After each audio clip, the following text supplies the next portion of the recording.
假如猫咪的一生只能被允许说这5句话，你会认真听完吗？第一，家里可以不点蚊香吗？蚊香里的菊酯对我是有害的。你可以在口罩里放点生姜、大蒜、花椒、风油精，悬挂起来，这样整个夏天我们都不怕蚊子了。第二，如果我犯傻跑丢了，记着沿着楼梯向上找我，我天生就爱高处，高处会给我安全感。也可以在门口放上一些我用过的猫砂，也许我会自己找到回家的路。第三，如果你拿给我吃的食物，我做出了买屎动作，不是我嫌弃，是因为不舍得吃，想把它好好的藏起来，等饿了再吃，这是我们祖先在野外生活时留下来的习惯。第四，不要在家里养百合、绿萝、郁金香这些花草，我务实一点，可能就会小命不保。第五，千万不要长期单一的只给我吃猫粮，猫粮含水量只有6%到8%左右，如果我喝水不够的情况下，很容易会生一个不致命但要花你3000块的小病，那就是尿闭。所以平常除了干粮，也可以经常多喂喂我以下5种人类食物，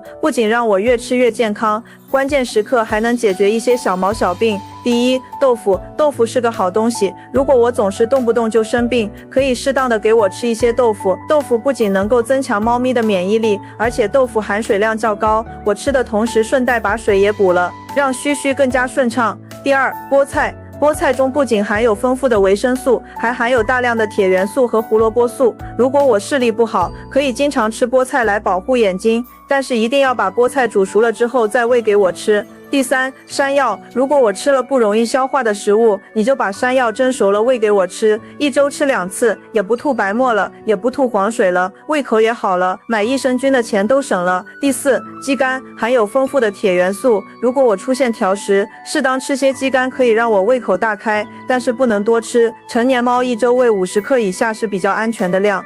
第五，兔肝，10个铲屎官9个都不知道猫咪吃兔肝到底有多好。在猫咪眼里，兔肝可比鸡肝好吃多了，而且兔肝的胆固醇要比鸡肝要低，卵磷脂和维生素却比鸡肝要多。家里的猫咪如果掉毛厉害，毛发经常打结或者摸起来粗糙，定期吃上一段时间，你会发现掉毛少了，毛发也变得柔顺有光泽，而且兔肝性凉，是清火去泪痕的好东西。像布偶猫、银渐层等等这类毛发白色、容易泪痕明显的猫咪，定期吃上一些是非常好的。如果自己在家做怕麻烦，或者在菜场买不到的话，可以跟我一样，直接给毛孩子喂这个真空独立小包装的蒸煮兔肝，很方便，开袋即食。这里面都是一整块兔肝，它是经过高温蒸煮，特别鲜嫩，配料表很干净，就只有兔肝，没有任何添加剂，家里的毛孩子都很爱吃。想想猫咪这一生只有短暂10几年，要是顿顿吃猫粮，会不会太可怜了？